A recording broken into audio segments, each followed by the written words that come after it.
ምዕራፍ 19 እቲ ካልኣይ ዕጫ ድማ ናብ ነገደ ስምዖን ከከም ዓሌቶም በጽሐ። ርስቶም ከኣ ኣብ ማእከል ርስቲ ደቂ ይሁዳ ነበረ።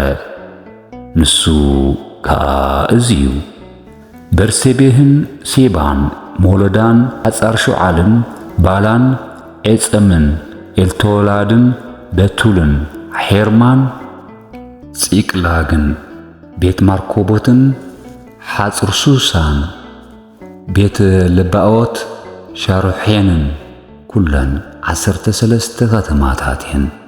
ኣብ ዙርየን ዘለዋ ቁሸታት ድማ ይውስኽ። ዓይንን ሪምንን ኤተርን ዓሻንን ኩለን 4 ከተማታት እየን። ኣብ ዙርየን ዘለዋ ቁሸታት ድማ ይውስኽ። ኣብ ዙርያ ዘን ከተማታት እዚኣተን ክሳብ በዓልቲ ጲኤር ወይ እታ ናይ ደቡብ ራማት ዘለዋ ኩለን ዓድታት እውን ምስኣተን እየን። ርስቲ ነገደ ደቂ ስምዖን ከከም ዓሌቶም እዝዩ። ደቂ ይሁዳ ርስቶም ኣመና ገፊሕ ስለ ዝነበረ ካብቲ ብጽሒቶም ተነኪዩ ንነገደ ስምዖን ብርስትነት ተዋሃቦም። ብኸምዚ ደቂ ስምዖን ኣብ ማእከል ደቂ ይሁዳ ርስቲ ወረሱ። እቲ ሳልሳይ ዕጫ ድማ ደቂ ዛብሎን ከከም ዓሌቶም በጽሖም። ወሰን ርስቶም ከኣ ክሳዕ ሳራድ እዩ። ብወገን ምዕራብ ናብ ምርዓላ ኣቢሉ ይድይብ እሞ ናብ ዴባሼት ኣቢሉ ናብቲ ኣብ መንጸር ይቁንዓም ዘሎ ሩባ ይበጽሕ። ካብ ሳሪድ ከኣ ናብ ምብራቕ ፀሓይ ክሳዕ ወሰን ኪስሎት ታቦር ይበጽሕ። ናብ ደብራት ኣቢሉ ናብ ያፍዓ ድማ ይድይብ። ካብኡ ኸኣ ናብ ምብራቕ ኣቢሉ ናብ ጋት ሔፍርን ናብ ዒታ ቃጺንን ይሓልፍ። ቀጺሉ እውን ናብታ ናብ ኔዓ እትበጽሕ ሪምናን ይሓልፍ። እቲ ወሰኑ ድማ ንዓኣ ዘይሩ ብሰሜን ገይሩ ናብ ሓናቶን የብል እሞ ናብ ለስ ይፍታሌም ከኣ ይበጽሕ።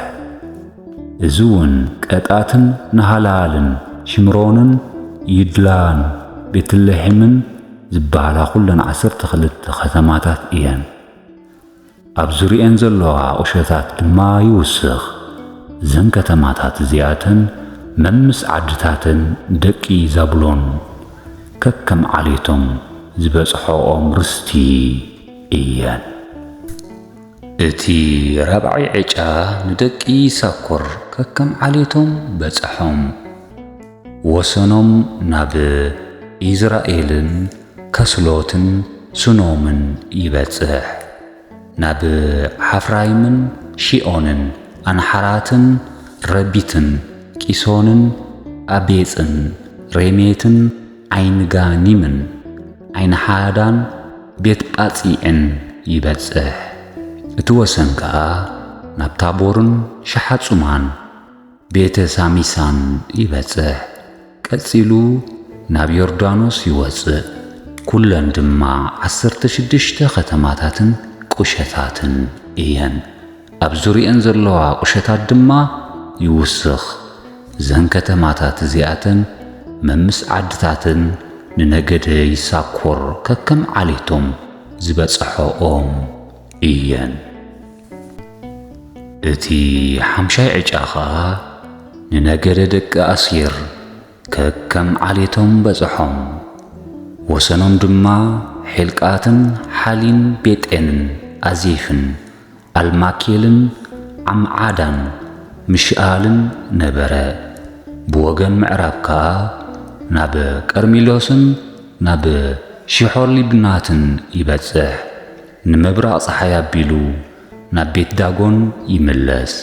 ናብ ዘብሎን ናብ ለስ ይፍታሐልን ኣብ ሰሜን ቤት ዓሚቕን ንዔኤልን በጺሑ ብጸጋም ናብ ካቡል ይድይብ።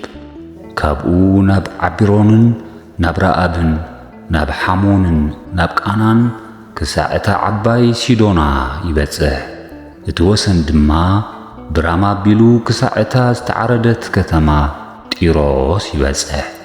ከምኡውን ወሰኑ ናብ ሖሳ ይምለስ እሞ ናብ ባሕሪ ምድሪ أكذيب يحلف عمان أفيكن رآبن كلن أسران كلتن كتماتاتين أبزوريين زلوا قشتات دما يوسخ زن كتماتات زياتن ممس عدتاتن ندكي أسير ككم عليتم زبصحوهم رستي إيان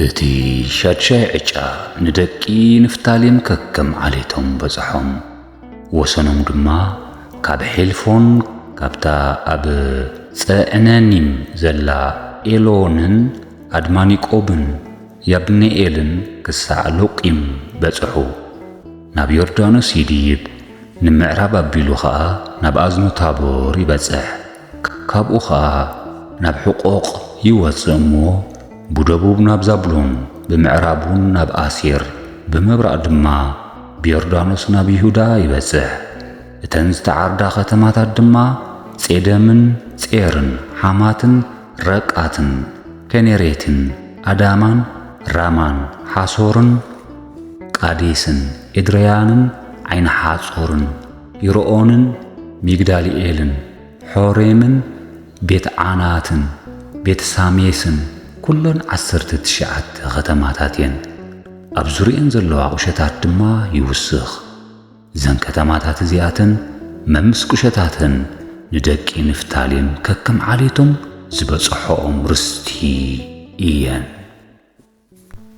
اتي شوعي عجا ننقد دكدان ككم عليتم بصحوم وسن رستم صرعان إشتاولن إرشميشن شعلبينن إلونن يتلان إلونن تمنان أقارونن إلتوكين جباتونن بعلاتن يهودن بنيبريكن غاتريمونن مياروكونن راقونن اتي أمنصر إيوبي زلون مسؤو يقصر نبره دكدان مسقومم نليشم تواقيهم حزوا نتم هزباون بسحلة سيفي ودوهم وريسهم دما تقمطوا نليشيم دما بسما بؤم دان إلهم سميوا زن كتماتات زياتن ممس عدتاتن ندك دان ككم عليتم زبصحوهم رستي إيان نتا مدري ببوسنا نرستي مستمغلوا خا دك إسرائيل إياسو ودنوي أما أخلهم رستي هابو كم تأزاز እግዚአብሔር እታዝ ደልያ ኣብ ኮረብታታት ኤፍሬም ዘላ ኸተማ ቲምናት ሴራ ሃብዎ ነታ ኸተማ ሰርሓ ኣብ ኣድማ ተቐመጠ ካህን አልዓዛርን ኢያሱ ወድ ነውየን ሽሞኛታት ነገዳት ደቂ እስራኤልን ኣብ ሴሎ ኣብ ቅድሚ እግዚአብሔር ኣብ ጥቓ ኣፍ ደገ ትመራኸቢ ድንኳን ኮይኖም ብዕጫ ዝተማቐሉ ርስትታት እዚ እዩ መምቃልት ምድሪ ኸኣ ብኸምዚ ተፈጸመ።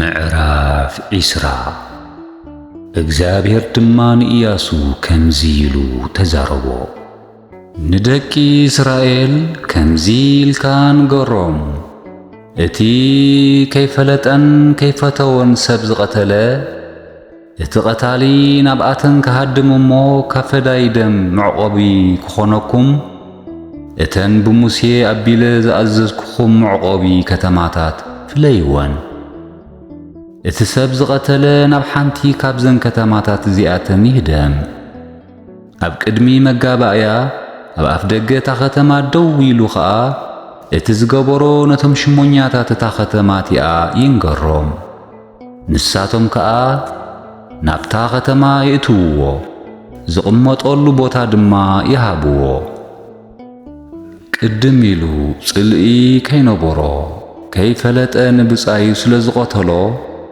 እቲ ፈዳይ ደም እንተ ሰዓቦ ነቲ ዝቐተለ ኣሕሊፎም ኣብ ኢዱ ኣይሃብዎ ኣብ ቅድሚ መጋባእያ ንፍርዲ ክሳዕ ዝቐውምን እቲ በተን መዓልታት እቲአን ዘሎ ሊቀ ካህናት ክሳዕ ዝመውትን ኣፍታ ኸተማ ይቀመጥ ሽዑ ተቐታሊ ናብታ ገዲፍዋ ዝሃደመ ኸተምኡ ተመሊሱ ናብ ገዝኡ ይእቶ በሎ። ስለዚውን ኣብ ኮረብታታት ንፍታሌም ነታ ኣብ ገሊላ ዘላ ቃዴስ ኣብ ኮረብታ ኤፍሬም ድማ ሴኬም ኣብ ኮረብታታት ይሁዳ ኸዓ ቅርያት ኣርባቅ ወይ ኬብሮን ፈለዩ። ካብ ምድሪ ነገድ ሮቤል ከዓ ኣብ ማዕዶ ዮርዳኖስ ኣብ ምብራቕ ኢያሪኮ እታ ኣብ ምድረ በዳ ኣብ ጎልጎል ዘላ ቦሶር ኣብ ምድሪ ነገድ ጋድ ድማ እታ ኣብ ገልዓድ ዘላ ራሞት ኣብ ምድሪ ነገድ ምናሴውን እታ ኣብ ባሳን ዘላ ጎላን ፈለዩ።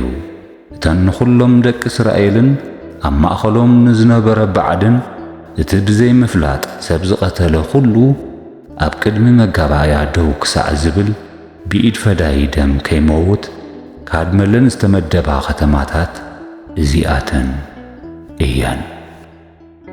ምዕራፍ 21 ኣቦታት ዓሌት ሌዋውያን ድማ ናብ ካህን ኣልዓዛርን ናብ ኢያሱ ወዲ ነዌን ናብ ሽሞኛታት ነገደ ደቂ እስራኤልን ቀረቡ።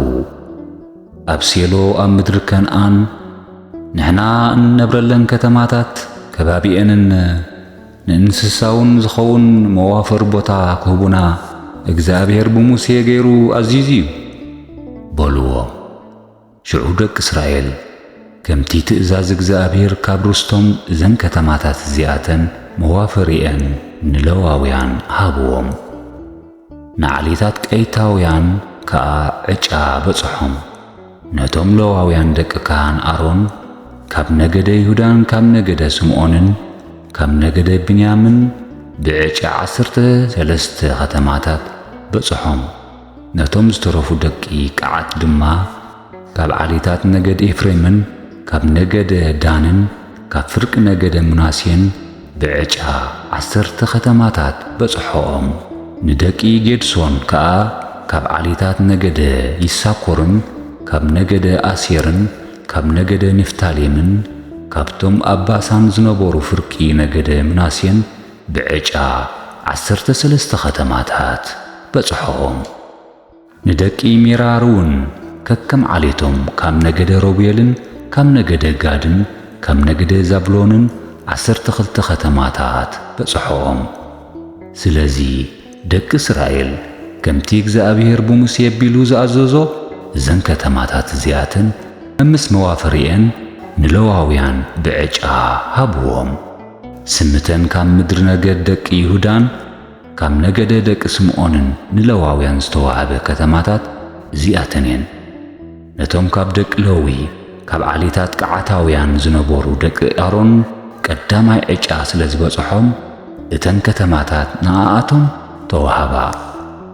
ኣብ ኮረብታታት ይሁዳ ቅርያት ኣርባቅ ወይ ኬብሮን ምስቲ ኣብ ዙርየን ዘሎ ከባቢአን ሃብዎም። እዚ ኣርባቅ ኣቦ ዔናቅ ነበረ። ገራሁ እታ ኸተማን ቁሸታታን ግና ንካሌብ ወዲ ይፉኒ ርስቲ ክኾንኦ ተዋሂበን ነበራ።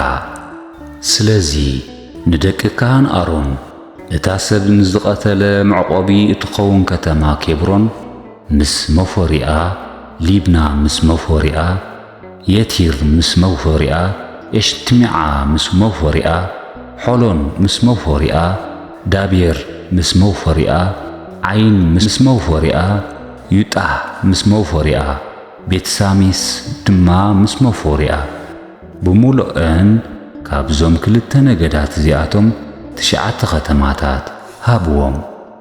ካብ ነገደ ብንያም ድማ ገባዖን ምስ መፎሪኣ፣ ናሲብ ምስ መፎሪኣ፣ እናቶት ምስ መፎሪኣ፣ ዓልሞን ምስ መፎሪኣ ብሙሉአን 4 ኸተማታት ተቐበሉ።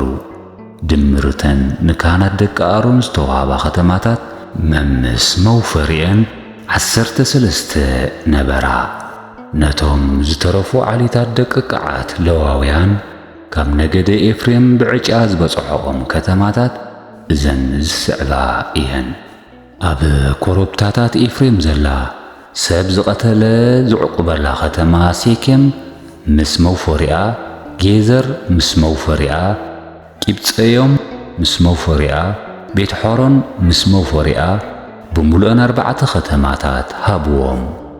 ካብ ነገደ ዳን ከዓ ኤልትቄ ምስ መውፈሪኣ ጊብቶን ምስ መውፈሪኣ ኤሎን ምስ መውፈሪኣ ጋትሪሞን ምስ መውፈሪኣ ብምሉአን 4 ከተማታት ተቐበሉ። ካብ ፍርቂ ነገደ ሙናሴ ተዓናክ ምስ መውፈሪኣን ጌት ሪሞን ምስ መውፈሪኣን 2 ከተማታት ተቐበሉ። ኩለንተን ነቶም ዝተረፉ ዓሌታት ደቂ ቐዓት ዝተዋሃባ ከተማታት መምስ ከባቢአን 10 እየን። እቶም ካብ ዓሌታት ለዋውያን ደቂ ጌድሶን ከዓ ካብ ፍርቂ ነገደ ሙናሴ እታ ኣብ ባሳን ዘላ ሰብ ዝቐተለ ዝዕቁበላ ከተማ ጎላን ምስ መውፈሪኣን ብኤሽትራ ምስ መውፈሪኣን 2 ከተማታት ተቐበሉ። ካብ ነገደ ይሳኮር ድማ ቂስን ምስ መውፈሪኣ ዳብራት ምስ መውፈሪኣ ያርሙት ምስ መውፈሪኣ ኤንጋኒም ምስ መውፈሪኣ 4 ከተማታት ተቐበሉ። ካብ ነገደ ኣሴር ከዓ ምሽኣል ምስ መውፈሪኣ ዓብዶን ምስ መውፈሪኣ ሕልቃት ምስ መውፈሪኣ ረአብ ምስ መውፈሪኣ 4 ከተማታት ተቐበሉ። ካብ ነገደ ነፍታሌም ድማ እታ ሰብ ዝቐተለ ዝዕቁበላ ኣብ ገሊላ ዘላ ከተማ ቃዴስ ምስ መውፈሪኣ ሓምቶዶን ምስ መውፈሪኣ ቀርታን ምስ መውፈሪኣ 3 ከተማታት ተቐበሉ። ኩለንተን ጌድሶናውያን ከከም ዓሌቶም ዝተቐበልዎን ከተማታት መምስ ከባቢአን 13 እየን። እቶም ዝተረፉ ለዋውያን ዓሌታት ደቂ ሜራሪ ካብ ነገደ ዛብሎን ይቁንዓም ምስ መውፈሪኣ ቀርታ ምስ መውፈሪኣ ዲምና ምስ መውፈሪኣ ናህላል ምስ መውፈሪኣ 4 ከተማታት ተቐበሉ። ካብ ነገደ ሮቤል ድማ ቦሳር ምስ መውፈሪኣ ያሃጽ ምስ መውፈሪኣ ቅዲሞት ምስ መውፈሪኣ ሜፊዓት ምስ መውፈሪኣ 4 ከተማታት ተቐበሉ። ካብ ነገደ ጋድ ድማ እታ ሰብ ዝቐተለ ዝዕቁበላ ኣብ ገልዓድ ዘላ ከተማ ራሞት ምስ መውፈሪኣ ማንያም ምስ መውፈሪኣ ሓስቢዮን ምስ መውፈሪኣ ኢያዜር ምስ መውፈሪኣ ኩለን 4 ከተማታት ተቐበሉ። ኩለን እዘን 12 ከተማታት እዚኣተን ነቶም ካብ ዓሌታት ለዋውያን ዝተረፉ ደቂ ሜሬሪ ከከም ዓሌቶም ብዕጫ ዝበጽሖኦም እየን። ነቶም ካብ ዓሌታት ለዋውያን ዝተረፉ ደቂ ሜራሪ ከከም ዓሌቶም ብዕጫ ዝበጽሖኦም እየን።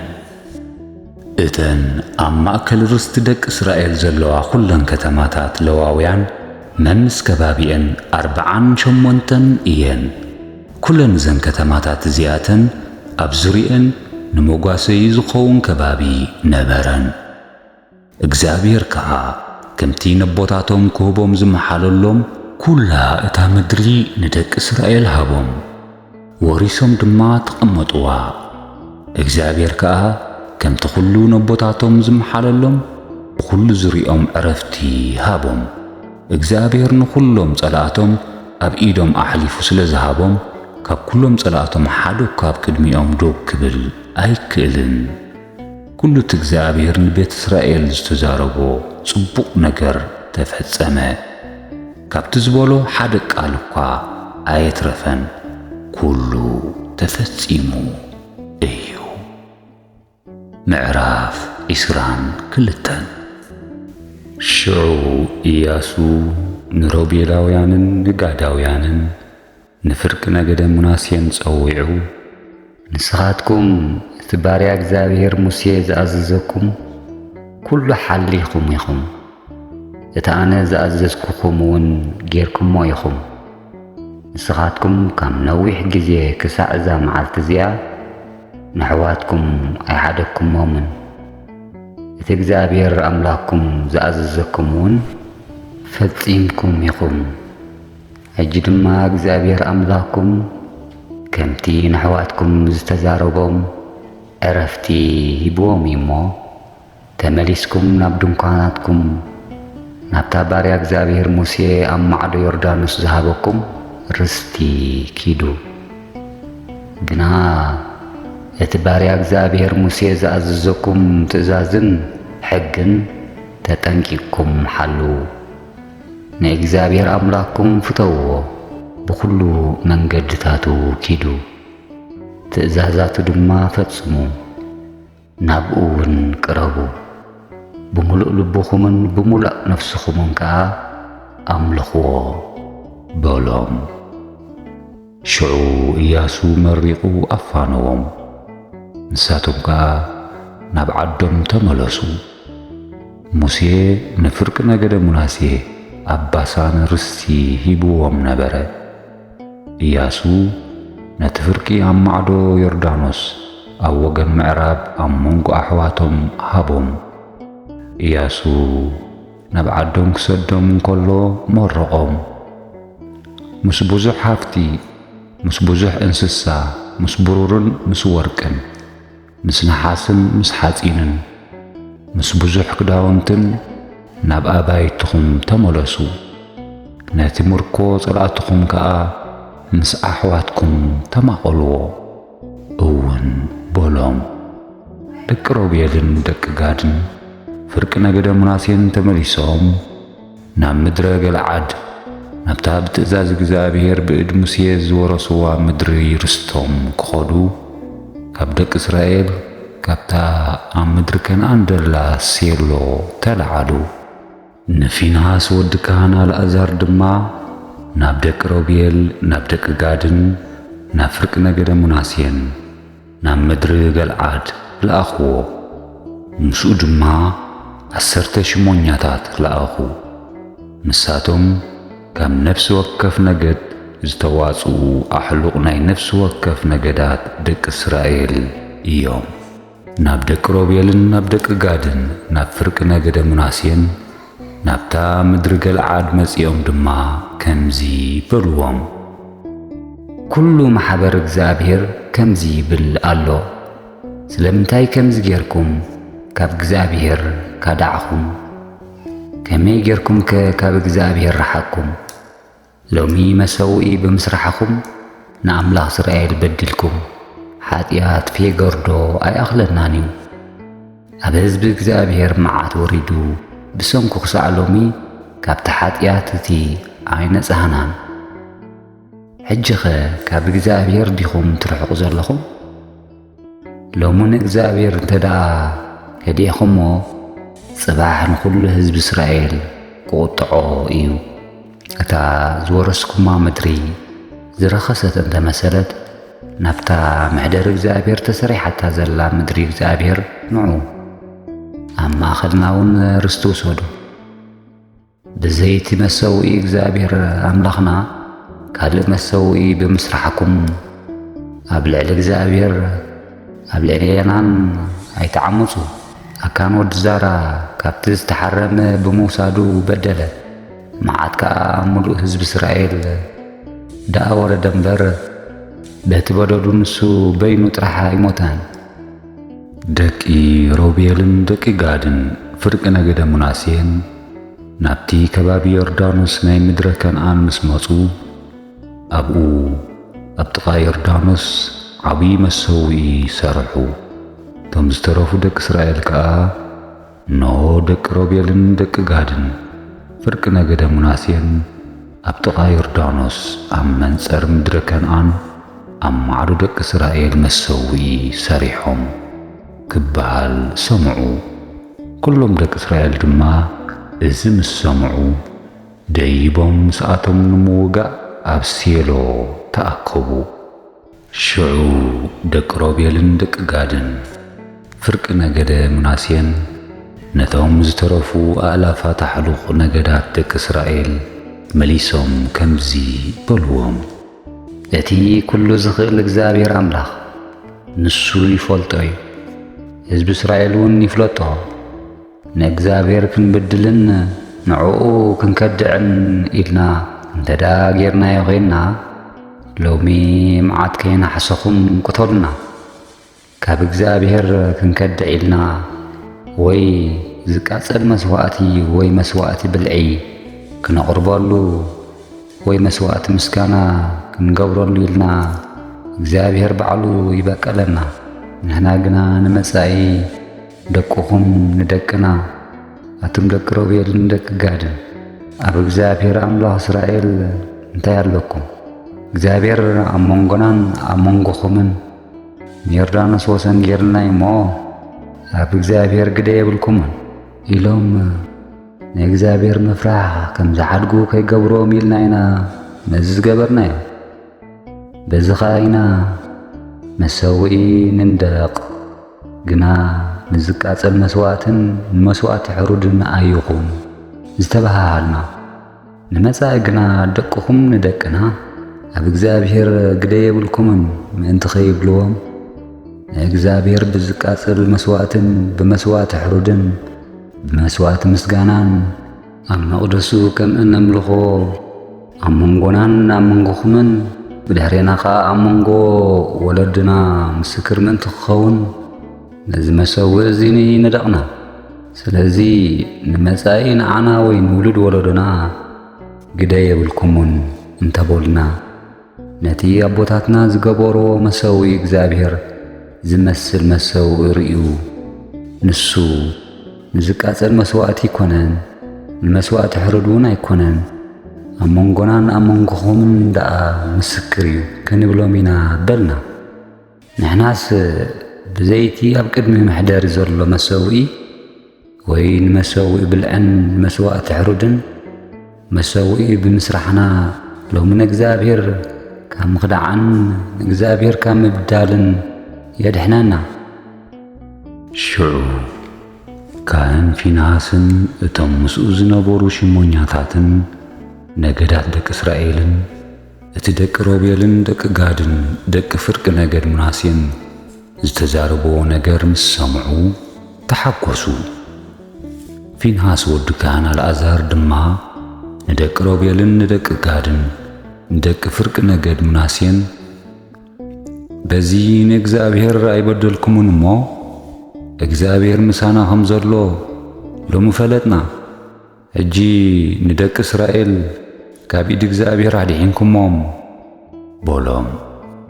ሽዑ ፊንሃስ ወዲ ካህን አልዓዛርን እቶም ሽሞኛታትን ካብቲ ደቂ ሮቤልን ደቂ ጋድን ዘለውዎ ምድሪ ገልዓድ ናብ ምድሪ ከነዓን ናብ ደቂ እስራኤል ተመለሱ። ነቲ ዝኾነ ነገራት ድማ ነገርዎም። እቲ መልሲ ኸዓ ንደቂ እስራኤል ኣሐጐሶም እሞ ደቂ እስራኤል ንእግዚአብሔር ኣመስጎንዎ። ብድሕሪ እዚ ኸዓ ነታ ደቂ ሮቤልን ደቂ ጋድን ዝነበርዋ ምድሪ ከጥፍእዋ ንዋጋእ ንኺድ ኢሎም ኣይተዛረቡን። ደቂ ሮቤልን ደቂ ጋድን ድማ እግዚአብሔር ኣምላኽ ከም ዝኾነ ኣብ መንጎና ምስክር እዩ ኢሎም ነቲ መሰውኢ ምስክር ኢሎም ሰነይዎ። ምዕራፍ 23 ከምዚ ድማ ኾነ ነዊሕ ዘመን ምስ ሓለፈ እግዚአብሔር ንእስራኤል ካብቶም ኣብ ዙርያኦም ዝነበሩ ኩሎም ጸላእቶም ምስ ኣዕረፎም ኢያሱ እውን ኣሪጉ ነዊሕ ዕድመ ምስ ገበረ ንኹሎም ህዝቢ እስራኤል ንዓበይቶምን ንሕልቆምን ንፈረድቶምን ንሽሞኛታቶምን ጸዊዑ ከምዚ በሎም። ኣነ ኣሪጌ ብዕድመ እውን ሸንጊለ እግዚአብሔር ኣምላኽኩም ምእንታኹምን ተዋጊኢልኩም እዩ። ኣብዞም ኩሎም ኣሕዛብ እዚኣቶም ከኣ ምእንታኹም ዝገበሮ ባዕልኹም ርኢኹም ኣለኹም። ረኣዩ ንምድሪ እዞም ተሪፎም ዘለዉ ኣሕዛብ እዚኣቶምን ንምድሪ እዞም ዘጥፋእኽዎም ኩሎም ኣሕዛብን ካብ ዮርዳኖስ ክሳዕቲ ዓብዪ ባሕሪ ብወገን ምዕራብ ፀሓይ ንነገዳቶም ርስቲ ብዕጫ ከፈልኩልኩም። እግዚአብሔር ኣምላኽኩም ድማ ካብ ቅድሜኹም ክሰጎም ካብ ቅድሜኹም ከኣ ኸርሕቖም እዩ። ከምቲ እግዚአብሔር ኣምላኽኩም ዝተዛረበኩም ድማ ምድሮም ክትወርሱ ኢኹም። ነቲ ኹሉ ኣብ መጽሓፍ ሕጊ ሙሴ ዝተጻሕፈ ክትሕልውዎን ክትገብርዎን ካብኡ ኸዓ ንየማን ኮነ ንጸጋም ከይትብሉ ጽንዑ ምዞም ዝተረፉ ምሳኻትኩም ዘለዉ ኣሕዛብ እዚኣቶም ኣይትተሓወሱ ስም ኣማልኽቶም ኣይትጸውዑ ብኣማልኽቶም ኣይትመሓሉ ንኣማልኽቶም ኣይተምልኽዎም ኣይትስገድሎምውን ከምቲ ክሳዕ ሎሚ ዝገበርኩሞ ደኣ ኣብ እግዚኣብሔር ኣምላኽኩም ጽንዑ እግዚኣብሔር ነቶም ዓበይትን ሓያላትን ዝኾኑ ኣሕዛብ ካብ ቅድሚኹም ስለ ዝሰጎጎም ክሳዕ እዛ መዓልቲ እዚኣ ሓደ እኳ ኣብ ቅድሚኹም ደው ዝበለ የለን እግዚኣብሔር ኣምላኽኩም ከምቲ ዝተዛረበኩም ንሱ እዩ ዝዋጋኣልኩም እሞ ካባኻትኩም ሓደ ሰብ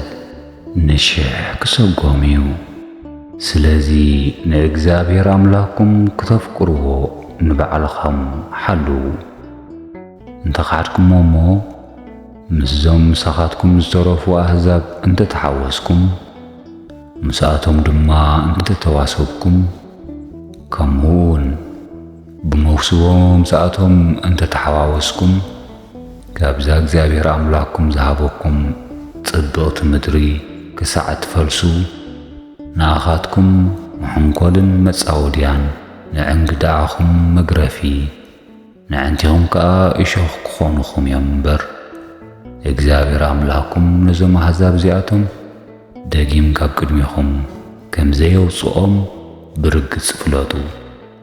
እነሆ ኸኣ ኣነ ሎሚ መንገዲ ኹላ ምድሪ እኸይድ ኣለኹ እሞ ካብቲ እግዚአብሔር አምላኩም ብዛዕባኹም ዝተዛረበ ኩሉ ሰናይ ነገር ሓደ ነገር እኳ ከም ዘይጎደለ ብምሉእ ልብኹምን ብምሉእ ነፍስኹምን ፍለጡ። ኩሉ ተፈጸመ እምበር ካብኡስ ሓደ ነገር እኳ ዘይተፈጸመ ዝተረፈ የለን። ከምቲ እግዚአብሔር አምላኩም ነቲ ዝተናገሮ ኩሉ ጽቡቕ ነገር ከም ዝፍጸም ዝገበረ ከምኡ ድማ ካብታ እግዚአብሔር አምላኩም ዝሃበኩም ጽብቕቲ ምድሪ ክሳዕ ዘፍልሰኩም ነቲ ኩሉ ዘጠንቀቐኩም ክፉእ ነገር ከም ዝፍጸም ክገብር እዩ። ነቲ እግዚአብሔር አምላኩም ዝኣተወልኩም ቃል ኪዳን እንተጠለምኩም ንኻልኦት ኣማልኽቲ ክተገልግሉን ክትሰግድሎምን ድማ እንተኸድኩም ሽዑ ቁጣ እግዚአብሔር ኣባኻትኩም ክነድድ እዩ። ካብታ ዝሃበኩም ጽብቕቲ ምድሪ ድማ ቀልጢፉ ከፍርሰኩም እዩ። ምዕራፍ 24 ኢያሱ ድማ ንኹሎም ነገዳት እስራኤል ኣብ ሴኬም ኣከቦም። ነቶም ዓበይቲ እስራኤልን ንሕልቆምን ንፈራዲኦምን ንሽሞኛታቶምን ጸውዖም። ንሳቶም ከዓ ኣብ ቅድሚ እግዚአብሔር ደው በሉ። ነቶም ሕዝቢ ብምሉኦም ድማ ከምዚ በሎም፣ እግዚአብሔር አምላኽ እስራኤል ከምዚ ይብል ኣሎ፣ ቀዳሞት ኣቦታትኩም ኣቦ አብርሃምን ናኮርን ዝኾነ ታራ እንከይተረፈ ኣብ ማዕዶ ርባ ኤፍራጥስ ይቕመጡ ነበሩ። ንኻልኦት ኣማልኽቲ ድማ የገልግሉ ነበሩ። ነቦኹም አብርሃም ከዓ ካብ ማዕዶ ርባ ኤፍራጥስ ወሲደ ኣብ ኩሉ ምድሪ ከነዓን መራሕኽዎ፣ ዘርኡውን ኣብዛሕኹ። ንይስሐቅ ከዓ ሃብክዎ፣ ንይስሐቅ ድማ ያዕቆብን ኤሳውን ሃብክዎ። ንኤሳው ከዓ ኮረብታታት ኤዶምያስ ክወርስ ሃብክዎ። ያዕቆብን ደቁን ድማ ናብ ግብፂ ወረዱ። ንሙሴን ንኣሮንን ልኢኸ ከዓ ንግብፂ በቲ ኣብ ማእከላ ዝገበርክዎ ገይረ ቀጽዓክዎ። ብድሕሪ ድማ ኣውጻእኽዎም። ነቦታትኩም ካብ ግብፂ ምስ ኣውጻእኽዎም ግብፃውያን ብሰረገላታትን በፍራስን ክሳዕ ባሕሪ ኤርትራ ሰዓብዎም። ናብ ባሕሪ ኤርትራ ምስ በጽሑ ናባይ ናብ እግዚአብሔር ተማሃለሉ። ኣብ መንጎኦምን ኣብ መንጎ ግብፃውያን ድማ ጸልማት ገበርኩ። ነቲ ባሕሪ ከዓ ናብ ልዕሊኦም ሰዲደ ደፈንክዎም። እቲ ንግብፃውያን ዝገበርክዎ ብዒንትኹም ርኢኹሞ ኢኹም። ኣብ ምድረ በዳ ድማ ነዊሕ ዘመን ነበርኩም። ናብ ምድሪ እቶም ኣብ ማዕዶ ዮርዳኖስ ዝነበሩ ኣሞራውያን ኣእተኹኹም፣ ንሳቶም ድማ ተዋግኡኹም።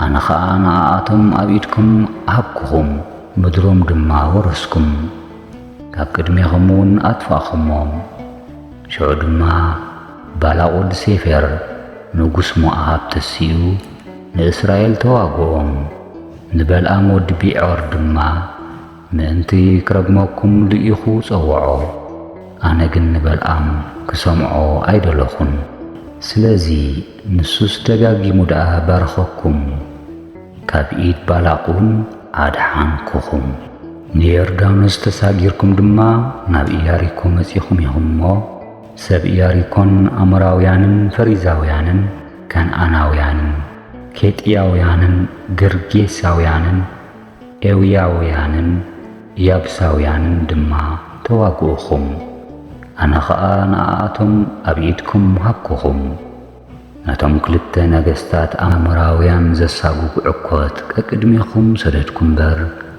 بسيفكمن بغستخمن عيسقوكممن زي تعاركم لا مدرن زي ندقكم موون كتماتات هبكوخم أبقاتن كآت نبرو لكم كاب زي تغلكم موينتاتن أوال عندما بلعكم الجها نإجزابير فرحوه بفصمناتن بقنع لبنون عملخوه نتم أبسق الربان أبقبسن أبوتاتكم زملخوهم زنبورو أمالختي أو جيدكم نإجزابير أملخو نإجزابير مملاخ كفو مسيلو انت ترأيكم قنا نمانكم انت ملخو نتم أبوتاتكم أبسق الربا زملخوهم زنبورو أمالختي وي نايتم نسخاتكم أم مدروم اتنورو زلخم أمالختي أمراويان انت خوينو لومي مرصو أنن بيتين قنا نإجزابير كنا ملخ إينا شعو تمزبي نإجزابير حديقنا نخالقت أمالختي مملاخ كابانا يرحق تنانا نبوتاتنا كمدر قبسي كبيت بارنت زوطانا أبيت تأمرات كأب كدمي عندنا زقبرة كاب كلو زخدنا يوم نقدن أبتم بمأخلهم زحلفنا خلهم أحزابنون زحلونا نسوك زابير أملخنا يمو نخلهم زوم أحزاب زياتهم نتم أبزا مدرز نبرو أمراويانن كاب كدمينا زسوقهم إجزابير أملخنا يمو نحنا ون إجزابيرنا أن ملخ إلهم ملسو إياسو دما نتم هزبي إجزابير قدوس أملاخ يمو نسوك أن أملاخ يمو نإجزابير كتملخو أي تقولونيكم بدلكم من حدياتكم أي محرقكم يوم إجزابير حديكم نبعدان أمالختي انت أملخكم نسوك الدمكوات صبوق انت قبرلكم تمليسو خصعكمن كتفاءكمن ايو بولوم اتم هزب دمان إياسو أيكونن نإجزابيرنا نملخ بولو إياسو خانتم هزبي نسخاتكم نإجزابير كتملخو كم زحارخم بعلخاتكم مسخاخر إيكم بولوم نساتهم دما هو مسخاخرنا بولو مبار حجسنتهم أما أخلكم زلو بعدانا مالختي